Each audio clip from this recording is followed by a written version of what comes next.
Hola, bienvenidos a la clase 4 de nuestro curso sobre la teoría de Cantor.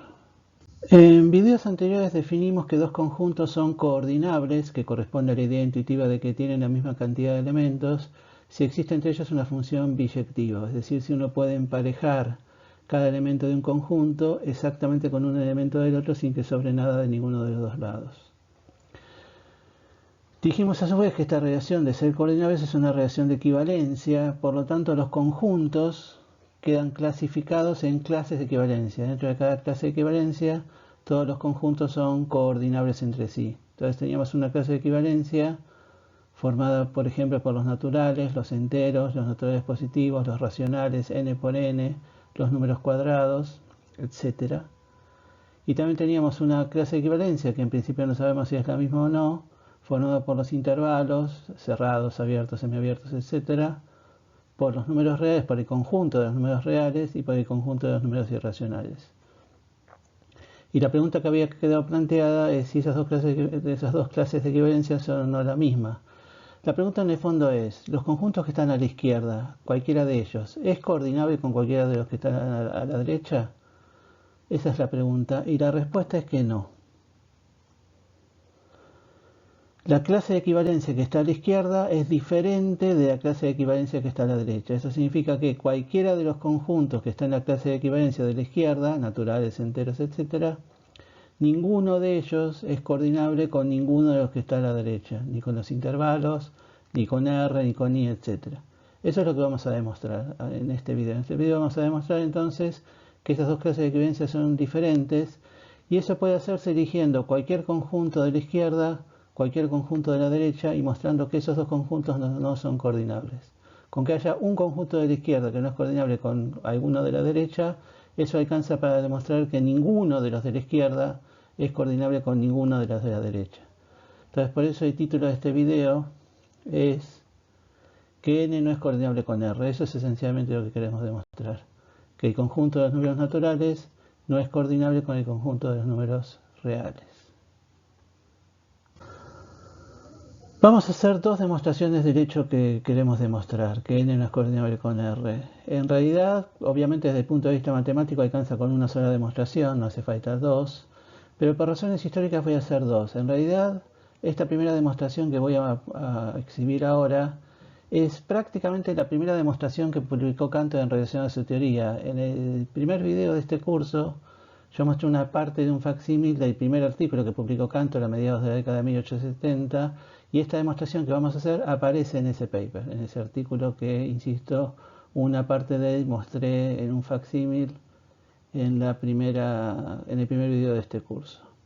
Entonces, ¿cómo es la demostración? ¿Qué queremos probar? Vamos a probar en esta primera demostración que n no es coordinable con el intervalo 0,1. Si n no es coordinable con el intervalo 0,1, entonces ninguno de los conjuntos de la clase de equivalencia de n es coordinable con ninguno de los conjuntos de la clase de equivalencia de 0,1, en particular no es coordinable con los reales. ¿Qué quiere decir que sí sea coordinable? Que sí sea coordinable querría decir que existe una función biyectiva que va de n a 0,1. Que no sea coordinable significa que no existe, eso es lo que queremos probar, que no existe una función biyectiva que vaya de n a 0,1. Entonces eso lo vamos a hacer por el absurdo. Probar que algo sí existe, para demostrar que algo sí existe, en principio una manera de hacerlo es exhibir un ejemplo. Hemos hecho eso en varios casos anteriores. O sea, ¿cómo demostramos que existe una función biyectiva de n a z? Mostramos un ejemplo. Pero demostrar que algo no existe en principio es más difícil. O sea, no alcanza con decir tenemos una función de n a 0,1 que no es biyectiva. Tenemos que probar que ninguna función, que no existe ninguna función de n al 0,1 que sea biyectiva. ¿Sí? Es como más potente. Probar que algo existe, uno muestra un ejemplo y ya lo probó. Probar que algo no existe, en general es más difícil. Y en muchos casos, no me atrevo a decir que en todos, pero en muchos casos se demuestra por el absurdo, que es exactamente lo que vamos a hacer a continuación. Entonces, supongamos por el absurdo que sí existe una función f de n al 0,1 biyectiva. O sea, suponemos eso y queremos llegar a una contradicción, lo que probará que la función f en realidad no existe. Entonces, como notación, a f de 0, f va de n al 0,1, f de 0 lo llamamos x sub 0, a f de 1 lo llamamos x sub 1, a f de 2 x sub 2, a f de 3 x sub 3, y así sucesivamente. Como f en particular es sobreyectiva, entonces la imagen de f abarca todo el 0,1, todo el intervalo 0,1.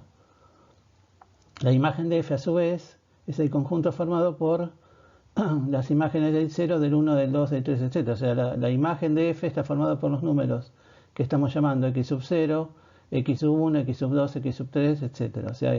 O sea, juntando todo esto que estamos diciendo, el conjunto formado por x sub 0, x sub 1, x sub 2, x sub 3, etc. tiene que ser la totalidad del intervalo 0,1.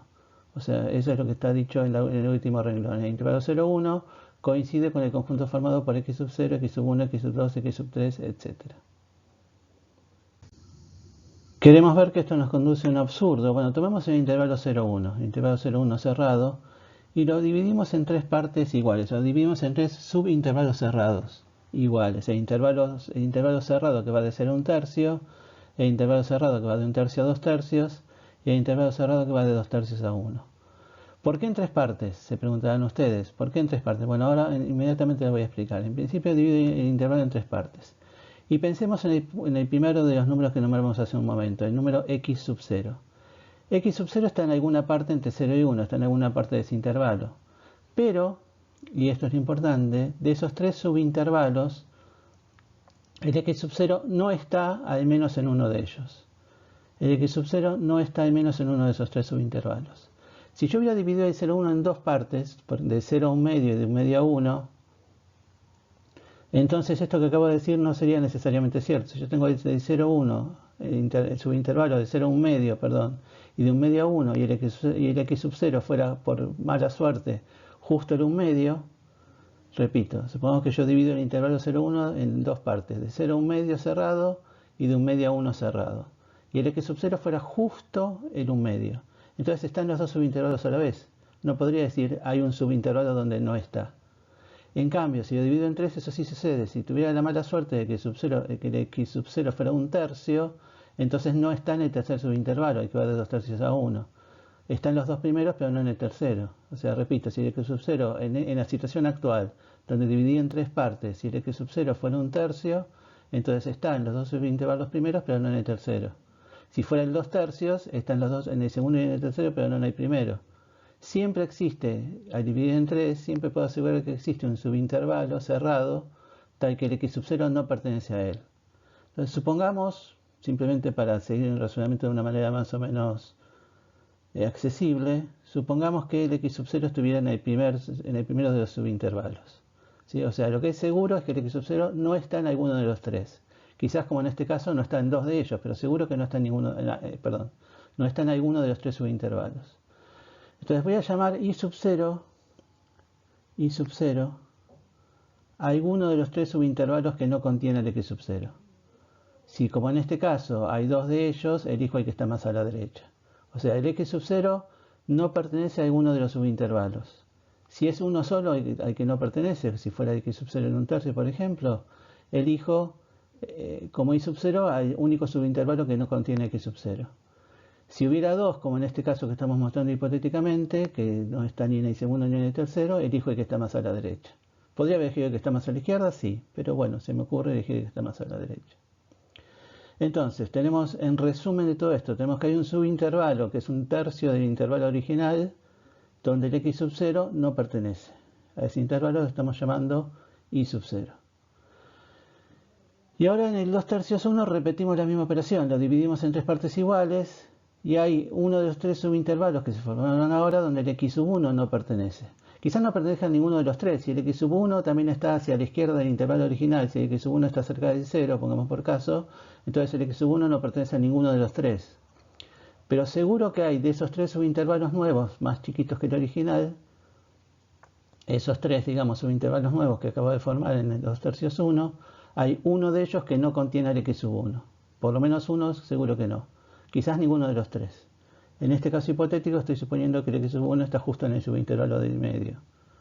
Es una suposición hipotética. Seguro que hay uno de los tres donde el x sub 1 no está. Si hubiera más de uno, como en este caso que estamos mostrando, elijo que está más a la derecha.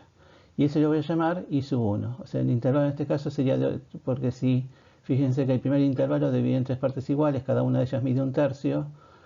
A su vez, si yo divido ese intervalo de 2 tercios a 1 en tres partes iguales, cada una de ellas mide 1 noveno. la parte que estoy eligiendo, el subintervalo de la derecha, va de 8/9 a 1. Ese subintervalo lo llamo I1 y puedo asegurar que el punto x1 no pertenece a ese intervalo. O sea, hay un intervalo I0 tal que el x0 no pertenece a él, un intervalo I1 tal que el x1 no pertenece a él. Ahora, divido el 8/1 en tres partes iguales a su vez y repito el mismo razonamiento. Hay uno de esos tres intervalos, al menos uno, que no contiene el x2. A ese intervalo lo llamo I2. Ese intervalo a su vez lo divido en tres partes iguales y seguro que hay un subintervalo del I2 que no contiene el x3. A ese lo llamo I3 y así sucesivamente. O sea, voy obteniendo intervalos que cada uno de ellos es un tercio del anterior, de modo tal que el x0 no pertenece al I0, el x1 no pertenece al I1, el x2 no pertenece al I2, el x3 no pertenece al I3 y así sucesivamente. Tenemos entonces intervalos I0, I1, I2, I3, I4, etc. Tales que el x0 no pertenece al I0, el x1 no pertenece al I1, el x2 no pertenece al I2 y así sucesivamente. Esos intervalos a su vez, cada uno de ellos está contenido en el anterior. Esa especie de C invertida que aparece ahí es la relación de inclusión o de contención en este sentido, lo explico bien. Ese símbolo, esa C invertida, digo, que acaba de aparecer en el segundo renglón, dice el I0 contiene el I1, el I1 contiene el I2, el I2 contiene el I3 y así sucesivamente. Cada intervalo está contenido en el anterior. De hecho, es la tercera parte del interior. Las longitudes de esos intervalos tienden a 0. Todos ellos a su vez están contenidos en el 0,1. El intervalo cerrado 0,1 lo dividimos en tres partes. Uno de esos tercios es el I0, que dividimos en tres partes. Uno de esos tercios es el I1, que dividimos en tres partes. Y así sucesivamente. Cada intervalo es la tercera parte del anterior. Por lo tanto, la longitud de ellos tiende a 0. Entonces tenemos intervalos cerrados, cada uno contenido en el anterior, una sucesión de intervalos cerrados, cada uno contenido en el anterior, cuyas longitudes tienden a 0. Eso forma lo que se llama un encaje de intervalos. Un encaje de intervalos es una sucesión de intervalos cerrados, cada uno contenido en el anterior, cuyas longitudes tienden a 0. ¿Y qué pasa con los encajes de intervalos? Bueno, pasa lo siguiente. Imaginemos que tenemos el 0, 1, ahí tenemos la recta numérica, y marcado en rojo el intervalo 0,1, que es el intervalo inicial. Lo dividimos en tres partes. Nos quedamos con una de ellas, que es el I0. O sea, esa parte roja más pequeña es el I0. Lo cortamos en tres partes, nos quedamos con un tercio, que es el I1. Y el I2, y el I3, y el I4. Vamos reduciendo todo eso.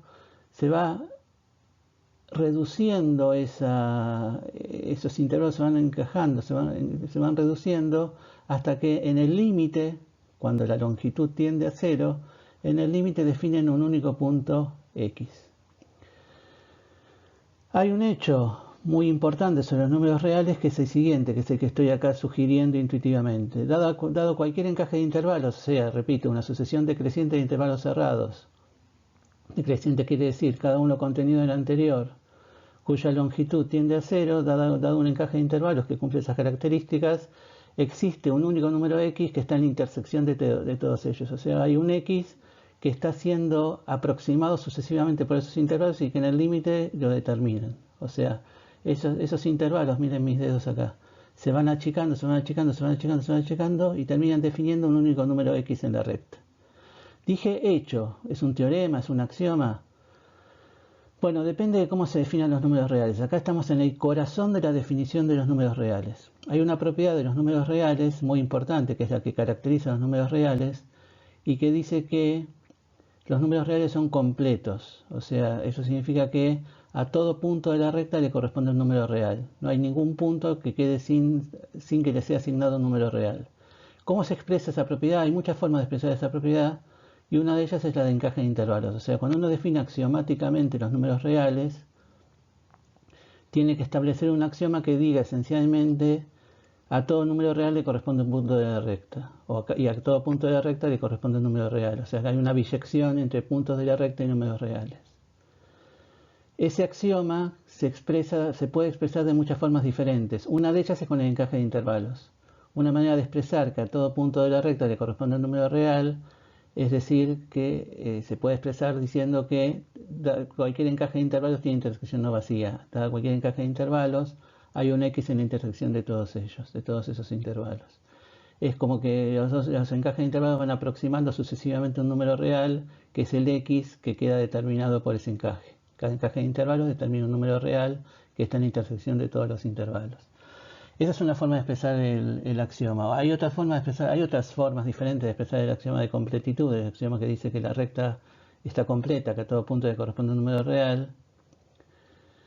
Pero en esas otras formas el encaje de intervalos pasa a ser un teorema. O sea, depende cómo se defina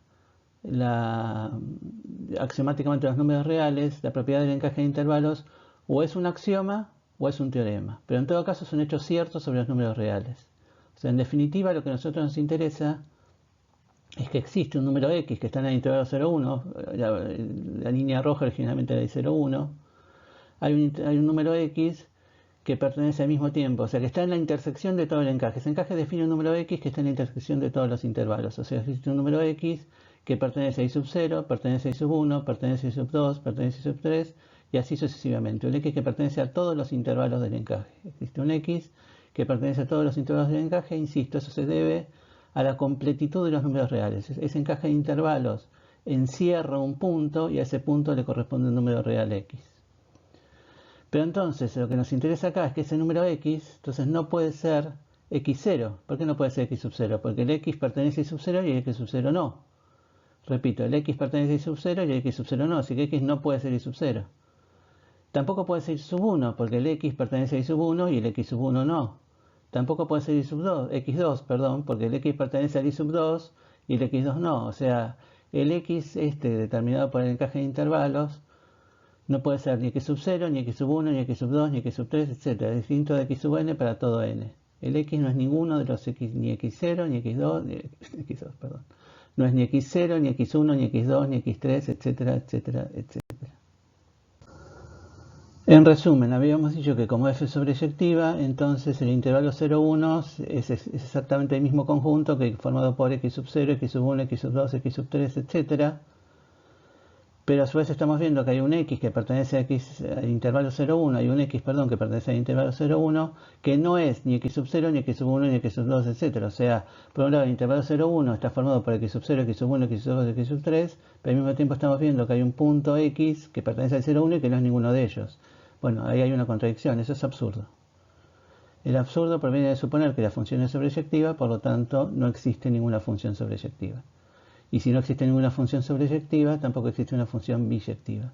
O sea, y ahí está demostrado. Con eso hemos demostrado que no existe ninguna función biyectiva, por lo tanto n no es coordinable con el 0, 1, y en particular tampoco es coordinable con el conjunto de los números reales. Me detengo en esto. El absurdo sale por la sobreyectividad de la función y está bien, porque entre n y i 0,1 no es difícil definir una función que sea inyectiva. O sea, la inyectividad no es problema, el problema es la sobreyectividad. ¿Por qué? Acá aparece una idea que después en videos posteriores vamos a precisar bien, pero acá aparece la idea de que en el 0,1 hay más puntos que en los números naturales.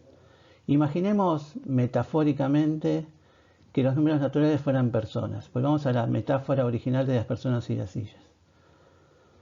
La idea original, digo, de las personas y las sillas. Los números naturales son las personas. Está la persona 0, la persona 1, la persona 2. E imaginemos que los puntos del intervalo son las sillas. Es un conjunto denso de sillas, no son discretos, pero no importa. Imaginemos que son sillas.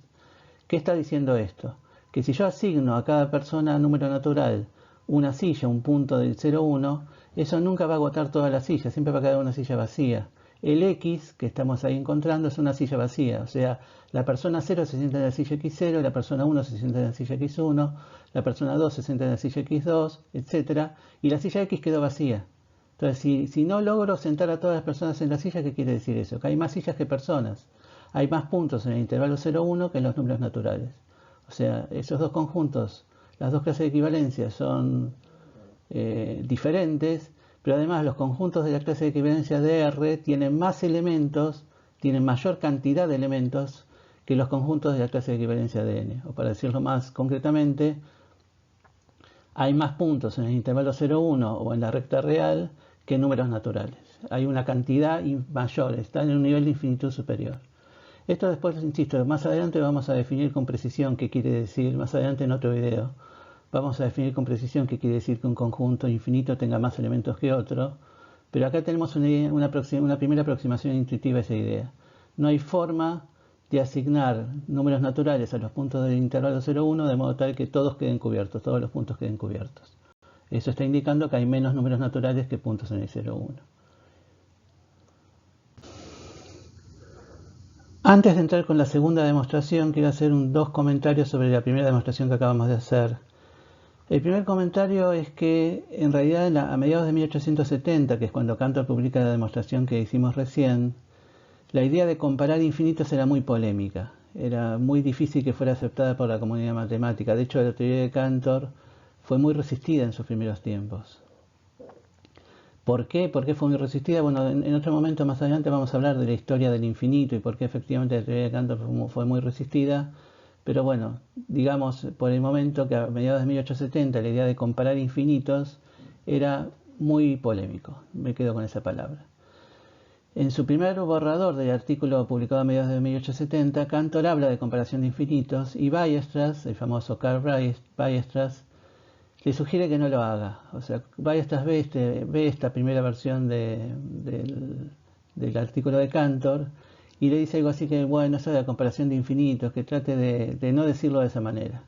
Entonces Cantor enuncia el teorema de una manera diferente. No dice n no es coordinable con el 0,1, ni habla de esa clase de cosas, sino dice simplemente, su enunciado del teorema es que los puntos del 0,1, los puntos del intervalo 0,1, no se pueden ubicar en una sucesión. O sea, es imposible organizar los puntos del intervalo 0,1 de modo tal que queden puestos como x sub 0, x sub 1, x sub 2, x sub 3, x sub 4, x sub 5. O si quieren otra forma de decirlo, si hago una sucesión formada como x sub 0, x sub 1, x sub 2, x sub 3, etc., esa sucesión no puede contener a todos los puntos del intervalo 0,1. Eso es lo que él enuncia, que de hecho es lo que demostramos. O sea, lo que demostramos es que el intervalo 0,1 es absurdo suponer que el intervalo 0,1 es el conjunto formado por x sub 0, x sub 1, x sub 2, x sub 3. Si uno lo dice así literalmente, no hablo de infinitos, pero bueno, en el fondo lo que está diciendo, y lo que Cantor quería decir obviamente, es que n no es coordinable con el 0,1. Pero por razones diplomáticas, digamos así, no lo dice de esa manera. El segundo comentario es que la demostración de Cantor inspira una construcción matemática con la que no voy a entrar porque me desviaría del tema de la teoría de Cantor en sí, pero que es muy interesante. Quizás algunas que acaban de ver el video, acaban de ver la demostración, ya sugirió esto que voy a decir ahora. Digo, la demostración que acabamos de hacer sugirió a Cantor la construcción de un conjunto hoy conocido como el ternario de Cantor. El ternario de Cantor se construye así. Uno tiene parte del intervalo 0,1 cerrado, lo corta en tres partes iguales, no sé si eso les suena, o sea, en tres partes, el intervalo cerrado de 0 a 1/3, el intervalo cerrado de 1/3 a 2/3, el intervalo cerrado de 2/3 a 1. De esas tres partes descarta la del medio, o sea, se queda con el primer y el tercer intervalo. Ahora toma esos dos intervalos, el 0 1/3 y el 2/3 1, los corta en tres partes iguales cada uno de ellos y en cada caso descarta la parte del medio. Ahí me quedan 4 subintervalos. Esos 4 subintervalos, cada uno de ellos lo corto en tres partes iguales y descarto la del medio y así sucesivamente. Los puntos digamos que repito esa operación infinitas veces, o si quieren pienso lo que sucede en el límite. Los puntos que al cabo de infinitos pasos, o si quieren en el límite de este proceso, los puntos que en el límite de este proceso no fueron descartados, los puntos, repito, que no fueron descartados, forman el conjunto conocido como ternario de Cantor. En realidad, a primera vista parecería que los puntos que no fueron descartados, o sea, que parecería que todos fueron descartados, porque si uno calcula la longitud, o sea, fíjense esto, empiezo con algo que tiene longitud 1, que es el intervalo 0,1. Corto en tres partes, descarto la parte del medio, me quedo con una longitud total de 2/3. Si voy calculando la longitud total que me queda de todos los subintervalos que voy obteniendo en cada paso, esa longitud total tiende a 0. O sea, el ternario de Cantor tiene longitud 0. Sin embargo, no solamente está formado por infinitos puntos, sino que se puede demostrar que la cantidad de puntos, digamos, que forman el ternario de Cantor es equivalente a la cantidad de puntos de R. O sea, el ternario de Cantor con su longitud 0 es coordinable con los números reales. Algo muy raro y que es una característica, o sea, esas rarezas suelen ser muy propias de los fractales. El ternario de Cantor justamente es un fractal. Pero como digo, tendría que meterme con hablar de fractales, de dimensión fractal y demás, y no quiero entrar por ese camino en este video, así que para mantenerme fiel a la teoría de Cantor, no voy a entrar por ese camino, pero me pareció interesante comentar que esa primera demostración de Cantor inspiró al famoso ternario de Cantor. Bien, ahora sí hagamos la segunda demostración, también muy conocida, más conocida que la otra en general, que es el llamado argumento diagonal de Cantor. Entonces queremos demostrar, en este caso, que n no es coordinable con el intervalo 0,1, pero hacemos el intervalo semiabierto, abierto en el 0, cerrado en el 1. Ya en un momento voy a explicar por qué lo tomo así, pero cualquier intervalo sirve para la demostración. O sea, n no es coordinable con algún intervalo, cualquiera bastaría para demostrar lo que queremos probar. En este caso, por razones técnicas, digamos, nos quedamos con el intervalo 0,1 semiabierto, abierto en el 0, cerrado en el 1. Por el absurdo, una vez más, supongamos que sí existe una función biyectiva. O sea, supongamos que existe una función f que va de n a 0,1 biyectiva. En realidad, como en el caso anterior, el absurdo va a venir por el lado de que la función no puede ser sobreyectiva. Inyectiva sí puede ser, no hay ningún problema con eso, no puede ser sobreyectiva. Para hacerla, en este caso el absurdo, vamos a pensar esto. Todo número en el intervalo 0,1 se escribe, dice ahí, como en la forma siguiente. 0, una sucesión de dígitos. O sea, todo número real entre 0 y 1, abierto en el 0, lo dejo sobreentendido, se puede escribir como 0, y una sucesión de dígitos. Todo número real entre 0 y 1 se puede escribir así. Escribo 0,11111, 0,12345 y nada más. Pero justamente algunos números de esos, como el que dije recién, 0,12345, por ejemplo, que tiene escritura decimal finita. Algunos números racionales tienen escritura decimal finita, pero los números racionales que tienen escritura decimal finita tienen a su vez una segunda escritura que es con 9 periódico. Como dice ahí en el último párrafo, un número como 0,5 también se puede escribir como 0,49 periódico. 0,5 es igual a 0,49 periódico. Son dos formas distintas de escribir el número. En general, los números, muy entre comillas, la mayoría de los números reales tienen una única escritura posible decimal, salvo los racionales con escritura decimal finita, que tienen una segunda escritura donde hay un 9 periódico. O sea, por ejemplo, 0,5, como dice ahí, se puede escribir como 0,49 periódico. Para evitar ambigüedades, elegimos siempre la escritura, o sea, cuando escribamos los números entre 0 y 1, que es lo que vamos a hacer a continuación, a los números con escritura decimal finita los escribimos con 9 periódicos. O sea, si en algún momento tenemos que escribir 0,5, no lo escribimos como 0,5, sino como 0,49 periódico. Repito, en la próxima diapositiva vamos a ir escribiendo números reales en su forma decimal, números reales entre 0 y 1 en su forma decimal, como 0, y una sucesión de dígitos, y cuando el número en cuestión sea un número racional con expresión decimal finita, no escribiremos la expresión decimal finita, sino su equivalente con 9 periódicos. Finalmente, lo digo por última vez, perdón si me pongo reiterativo, si tuviéramos que escribir 0,5, no escribiremos 0,5, sino 0,49 periódico, que es igual a 0,5, lo enfatizo por las dudas. Existe a veces la creencia de que 0,49 periódico es un poquito más chico que 0,5, pero no es el caso, es exactamente igual. En particular, yo pongo 0, ¿por qué pongo 0,1 abierto en el 0, cerrado en el 1? Porque el 1 sí se puede escribir así como 0,9 periódico. 0,9 periódico es igual a 1, no más chico, sino igual a 1. Pero el 0 no hay forma de escribir el 0,9 periódico. El 0 es 0. En todo caso es 0,0 periódico, si quieren una escritura medio rara.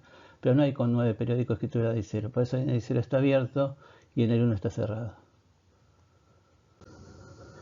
Entonces tenemos la función f que va de n a 0,1, abierto en el 0, cerrado en el 1. Entonces f de 0 es un número real, que escribimos de esa manera. Fíjense que hay doble subíndice. D00 es el primer dígito del número f de 0. D01 es el segundo dígito del número f de 0. D02, o sea, el primer subíndice me indica que estamos hablando de f de 0. El segundo subíndice me va contando los dígitos del número correspondiente. Lo mismo para f de 1, lo mismo para f de 2, lo mismo para f de 3, etcétera, etcétera, etcétera. Entonces lo que tenemos es... Perdón, ahí se me escapa un circuito que lo voy a explicar. Entonces lo que tenemos es f de 0 escrito en la forma decimal, f de 1 escrito en la forma decimal, f de 2, f de 3, f de 4, f de 5, f de 6, f de 7, etc.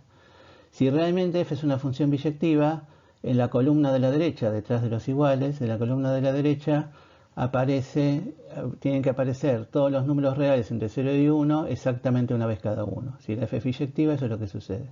Lo que vamos a intentar demostrar es que la f no es sobreyectiva, o sea que no importa cómo defina la f, siempre hay un número que no está en la imagen.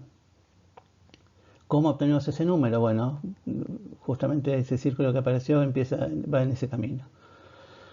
Tenemos ahí como una especie de matriz, digamos, tenemos un esquema donde está, digamos, saco la palabra matriz, digo, tengo todos los números que están detrás de la coma, el de 00, de 01, de 02, de 03, etcétera, y lo mismo para de 10, de 11, etcétera, etcétera, etcétera, que sigue infinitamente hacia la derecha e infinitamente hacia abajo. Entonces me voy moviendo en diagonal por ese esquema. Tomo el primer número de diagonal, que es el D00, que ahí está marcado. Después tomo el D11, el D22, el D33, el D44, etc. O sea, tomo el primer dígito decimal de f de 0, el segundo dígito decimal de f de 1, el tercer dígito decimal de f de 2, el cuarto dígito decimal de f de 3, etcétera, etcétera.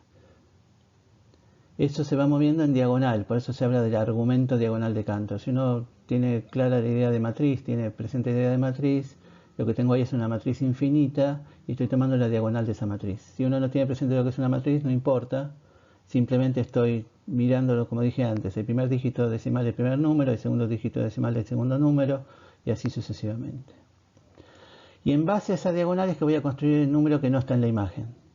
Ese número lo vamos a llamar, todavía no le pusimos nombre, perdón, ese número lo vamos a construir de esta manera. Entonces me voy moviendo por la diagonal, voy mirando el número de 00, el número de 11, el número de 22, el número de 33 y en base a eso voy a ir definiendo números que voy a llamar C sub 0, C sub 1, C sub 2, C sub 3. La idea de esos números es así, fíjense, si él dice así, si el D00 está entre 0 y 8, D00, D11, D22, D33 son dígitos, o sea puede ser 0, 1, 2, 3, 4, 5, 6, 7, 8, 9. Si el D00 está entre 0 y 8, entonces el C correspondiente es ese número más 1. O sea, la idea es, ahora sigo con la explicación, la idea es que yo voy a definir C sub 0, C sub 1, C sub 2, C sub 3, de modo tal que el C sub 0 el C sub 0 es distinto del D00, el C sub 1 es distinto del D11, el C sub 2 es distinto del D22 y así sucesivamente. Me voy moviendo por la diagonal y en cada caso voy eligiendo un número que es distinto de que la diagonal me muestre. Una manera de hacerlo es así, si el D00 está entre 0 y 8, entonces el C sub 0 es el número siguiente. O sea, si el D sub 00 es un 0, el C sub 0 es un 1. Si el D00 es un 1, el C sub 0 es un 2. Si el D00 es un 3, el C sub 0 es un 4. Es el número siguiente. Si el DNN es un 9, o sea, si el número de diagonal es un 9, el C correspondiente es un 1. ¿Por qué no un 0? Ahora lo explico. No hay problema. Con eso no se preocupe por eso. O sea, lo que voy haciendo es, me voy moviendo por la diagonal y en cada caso voy eligiendo un dígito distinto del que está en la diagonal y distinto de 0 a su vez. El distinto de 0 es para que no me suceda por accidente que genere un número con 0 periódico. Habíamos dicho que la escritura de los números no incluimos el 0 periódico, siempre trabajamos con el 9 periódico. 0 periódico sería un número con escritura decimal finita. Para evitar generar accidentalmente un número con 0 periódico, nunca ponemos un 0. Entonces, repito de nuevo, me muevo por la diagonal, miro el primer número de la diagonal y elijo como C sub 0 un número diferente de él y diferente de 0. O sea, si el D sub 0 es un 4, pongo un 5. Si el D sub 0 es un 9, pongo un 1. Si el D sub 0 es un 3, pongo un 4. Pongo un número que no sea ni 0 ni el que está en la diagonal. Y lo mismo con todos los demás lugares. Ahora sí le ponemos nombre, vamos a llamar I al número 0, C sub 0, C sub 1, C sub 2, C sub 3, etc. O sea, C sub 0 se obtenía del primer lugar de la diagonal cambiándolo. C sub 1 se obtiene del segundo lugar de la diagonal cambiándolo y así sucesivamente. ¿Qué pasa con ese número I? I es distinto de f de 0 porque difiere en el primer dígito. O sea, justamente el primer dígito de la diagonal es el primer dígito decimal de f de 0, que es distinto del primer dígito decimal de I por como lo elegí. Justamente yo elegí el C sub 0 de modo tal que sea distinto del D00 y distinto de 0 también, pero eso es un detalle. El C sub 0 es distinto del D00, o sea, el primer dígito decimal de I es distinto del primer dígito decimal de f de 0, por lo tanto son números diferentes. Y también es distinto de f de 1 porque difieren en el segundo dígito, y distinto de f de 2 porque difieren en el tercer dígito, y así sucesivamente. Al irme moviendo por la diagonal y cambiando el dígito correspondiente, obtengo un número I que es diferente de f de 0 porque difiere en el primer dígito, es distinto de f de 1 por la misma razón porque difieren en el segundo, distinto de f de 2 porque difieren en el tercero, y así sucesivamente. O sea, ahí es distinto de f de 0, distinto de f de 1, distinto de f de 2, distinto de f de 3, distinto de f de 4, etc. Pero f de 0, f de 1, f de 2, f de 3 forman la imagen de f. ¿Qué es la imagen de f? Lo que se obtiene aplicando la f al dominio es f de 0, el conjunto formado por f de 0, f de 1, f de 2, f de 3, f de 4, etc. Pero el i es un número entre 0 y 1 que es distinto de todos ellos. Por lo tanto, la función no es sobreyectiva y así llegamos al mismo absurdo de antes. La función no puede ser sobreyectiva. Justamente lo que aparece en el último párrafo es que si observamos 0,5 y 0,49999 difieren en todos los dígitos decimales, pero son el mismo número. Eso no está sucediendo acá. O sea, cuando digo i es distinto de f de 0 porque difieren en el primer dígito, eso está bien, porque no puede ser que uno sea con la escritura con 0 periódico y otro con 9 periódicos, porque hemos descartado el 0 periódico. Justamente que los dígitos s sub n no puedan ser 0 evita que me pueda aparecer un 0,5 con 0 periódico detrás. O sea, está bien, es correcto en este caso decir que como difieren en un único dígito, como i y f de 0, o i y f de 1, o i y f de 2 difieren en un único dígito, entonces son distintos números en cada caso. Por lo tanto, i no es f de 1, ni f de 0, ni f de 1, ni f de 2, ni f de 3, y no está en la imagen, f no es sobreyectiva, absurdo, por lo tanto no existe una f biyectiva entre n y el 0, 1. La demostración de Cantor, la demostración diagonal de Cantor, la segunda, es una de las demostraciones más famosas de la historia de la matemática porque demuestran algo muy potente de una manera muy sencilla, simplemente cambiando dígitos de un número. Y espero no haberla arruinado con mi explicación, espero que se haya entendido bien, que se haya entendido la belleza de esa demostración. De hecho, Paul Erdős, que parece que se pronuncia Erdős, que era un matemático húngaro del siglo XX, vivió durante el siglo XX, Erdős decía que Dios tenía un libro donde estaban todas las demostraciones elegantes de la matemática. Él decía que todo hecho matemático tenía una demostración elegante y que Dios tenía guardado un libro donde estaban esas demostraciones. El mayor elogio que Erdős podía hacer a una demostración es decir, esa es una demostración del libro. Es decir, cuando él decía, esa es una demostración del libro, era el mayor elogio que él podía hacer a una demostración. La demostración de Euclides de la existencia de infinitos números primos es una demostración del libro. La demostración diagonal de Cantor es una demostración del libro. Si no quedó claro con mi explicación es que mi explicación no estuvo clara. Realmente la demostración de Cantor es una belleza absoluta. No puedo decirlo de otra manera. Y para quizás rectificar algún error que haya cometido, no error matemático, alguna explicación que no haya estado del todo clara, quiero hacer un ejemplo de la demostración diagonal, un ejemplo numérico de la demostración diagonal para que se entienda bien claramente su idea y la sencillez de su idea. Vamos de nuevo. Digamos ahora como ejemplo concreto que f de 0 no es un número 0, de 0, de 0, 0, de 1, de 0, 1, de 0, 2, etc., sino que es un número concreto. Intentemos una función concreta. F de 0 es 0,1 periódico. F de 1 es 0,9 periódico, que es 1. F de 2 es ese número que en realidad es pi menos 3, f de 3 es eso, etc. Digamos, intento hacer una biyección. Y quiero demostrar que no importa cómo lo intente, no lo voy a lograr. La función que no importa que ponga ahí, la función nunca va a ser sobreyectiva. ¿Y cómo lo logro? Tomo el primer dígito del primer número, el segundo dígito del segundo número, el tercer dígito del tercer número, etc. Y a partir de ahí fabrico un número i. El número i es así, 0, me voy poniendo por la diagonal. En la diagonal dice un 1, pongo abajo un 2. Primer número de diagonal es un 1, primer dígito decimal es un 2. Arriba en el segundo dígito, en el segundo número hay un 9, abajo segundo dígito pongo un 1. Arriba hay un 1, abajo pongo un 2. Arriba hay un 6, abajo pongo un 7. O sea, abajo me voy moviendo por la diagonal y voy cambiando el número. De modo tal que abajo los decimales que voy obteniendo son distintos de la diagonal y distintos de 0. Y el número que se forma, no importa qué cosa haya en la definición de la f, lo que abajo se forma es distinto de todos esos números, porque justamente el número i empieza con 2 y arriba el primero empieza con 1. El segundo dígito de i es un 1, pero el segundo dígito del segundo número es un 9. El tercer dígito es un 2, pero arriba hay un 1. El cuarto dígito de i es un 7, pero arriba hay un 6. No puede coincidir, como voy cambiando la diagonal, no puede coincidir con ninguno de los números que están ahí. Ahí está, ese es el ejemplo. En este ejemplo está la idea fundamental. Todo lo demás es simplemente poner subíndices y escribirlo en forma más bonita. Pero ahí está la idea. Me muevo por la diagonal y abajo voy cambiando el número, cambiando los dígitos para obtener un número diferente. Acá una pregunta que uno puede hacerse acá es esto. Yo decía antes que en la demostración anterior usamos el encaje de intervalos, que es una forma de expresar la completitud de los números reales. Acá no aparece el axioma de completitud de ninguna manera, no aparece la idea de completitud. Sí, acá estamos usando la idea de completitud de nuevo, porque en realidad en el fondo estamos usando un hecho que es que no importa, si pongo 0, y atrás pongo una sucesión de dígitos, no importa qué sucesión de dígitos ponga, eso siempre es un número real.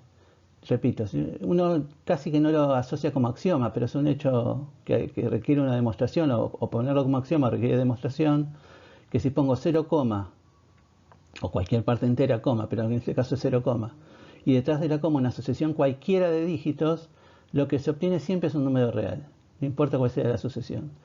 Ese hecho, que insisto, uno puede demostrar como teorema a partir del encaje de intervalos, por ejemplo, ese hecho es equivalente a la completitud. Uno podría tomar ese hecho como axioma de completitud, como una manera de expresar que a todo punto de la recta le corresponde un número real. O sea, la demostración diagonal de Cantor, o la demostración en general de que n no es coordinable con el 0, 1, se basa fuertemente en la completitud de los números reales, en el hecho de que los números reales completan toda la recta. En definitiva, vamos a mostrar entonces que los conjuntos que están en la clase de equivalencia de la izquierda no son equivalentes, ninguno de ellos es equivalente a los conjuntos que están en la clase de equivalencia de la derecha, o sea, son dos clases de equivalencia diferentes realmente. Y es más, hemos visto intuitivamente, después lo vamos a demostrar bien, a definir bien, mejor dicho, que los que están a la izquierda de hecho son más chicos en cuanto a cantidad de elementos que los que están a la derecha. O sea, el n tiene menos elementos que r, q tiene menos elementos que i, o sea, en particular hay más números irracionales que racionales. Que q esté en el conjunto de la izquierda, en la clase de equivalencia de la izquierda, y que i está a la derecha, quiere decir que hay más elementos en i que en q. Existen, en esta idea de infinitud de Cantor, más números irracionales que racionales. Se suele poner un nombre aquí a los conjuntos que están en la clase de equivalencia de la izquierda, o sea, los que son equivalentes a n, que son coordinables con n, se los llama conjuntos numerables. O sea, todo un conjunto es numerable si es coordinable con n. Hago acá una aclaración. Algunos libros, algunos autores incluyen entre los numerables a los finitos. Algunos autores llaman numerable a conjuntos que sean o finitos o coordinables con n. Esa es una definición válida, perfectamente aceptable. Yo voy por la convención que dice que los numerables son coordinables con n. O sea, un conjunto es numerable si es infinito y coordinable con n en particular. Y se llaman no numerables a los conjuntos que son infinitos y no coordinables con n. O sea, repito, entonces vamos a llamar conjuntos numerables a los que son coordinables con n y no numerables a los conjuntos infinitos que no son coordinables con n. Entonces, por ejemplo, todos los que están en la clase de equivalencia de la izquierda, n, z, de los naturales positivos, q, n por n, etc., todos son numerables, y todos los que están en la clase de equivalencia de la izquierda, los reales, los irracionales, etc., ninguno de ellos es numerable, todos son no numerables. ¿Sí? Esa es una convención que vamos a tomar a partir de ahora. Les dejo algo para pensar. Dice así: sea A y conjunto de todos los números reales en el intervalo 0, 1, en cuya escritura decimal aparecen solamente los dígitos 0 y 1. O sea, tenemos eso. No es que estén escritos en binario.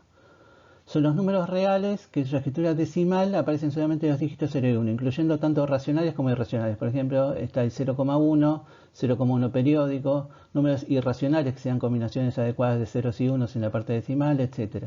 Por ahí hay que demostrar que ese conjunto es no numerable. De hecho, ese conjunto se puede demostrar, veremos más adelante que se puede demostrar que es coordinable concretamente con R. Pero en principio por ahora solamente les pido, si quieren pensar por qué es coordinable con R, obviamente son totalmente libres de hacerlo, pero en principio lo que yo les pido es demostrar que ese conjunto, que repito, son los números reales entre 0, o sea, son números de forma 0, que detrás de la coma tienen solo ceros y unos en todas las combinaciones posibles, digamos así. Hay que demostrar que ese conjunto no es numerable. De hecho, muy entre paréntesis, acá está el germen de la idea de cómo se demuestra que el ternario de Cantor no es numerable en principio. Se demuestra así: en realidad se puede probar que el ternario de Cantor son todos los números entre 0 y 1, cuya escritura en base 3, si uno lo escribe en base 3, tienen justamente, o sea, en base 3 en general aparecen los dígitos 0, 1 y 2. Cuando escribo un número en base 3, los dígitos que puedo usar son 0, 1 y 2. El ternario de Cantor, con esa construcción que decía antes, se puede demostrar que es el conjunto de todos los números que en base 3 empiezan con 0, y detrás de la coma tienen ceros y unos, o sea que no tienen ningún 2. Que estructuralmente son los mismos de acá, o sea, simplemente si cambiamos base 10 por base 3, si en lugar de escritura decimal decimos escritura en base 3, el conjunto hace el ternario de Cantor. Y estaríamos demostrando con el mismo razonamiento que no es numerable, que es infinito no numerable. ¿Por qué es en base 3 así? No puedo resistirme a decirlo, que cuando uno elimina En el primer paso elimina el tercio del medio, en la construcción de canto elimina el tercio del medio, está eliminando todos los números que tienen primer dígito 2, que en base 3 tienen primer dígito 2. Después elimina todos los que en base 3 tienen segundo dígito 2, y así sucesivamente. Se queda con todos los números que no tienen ningún 2, por lo tanto que tienen ceros y unos. Eso en cuanto a ternario. Entonces vuelvo, para evitar confusiones, vuelvo al ejercicio, el problema para pensar que les estoy dejando. Entonces llamemos A y conjunto de todos los números reales entre 0 y 1, en cuya escritura decimal aparecen solamente los dígitos 0 y 1. Hay que demostrar que ese conjunto no es numerable. Eso es todo por hoy. Espero que el video les haya resultado interesante. Nos veremos en la próxima clase. Hasta luego.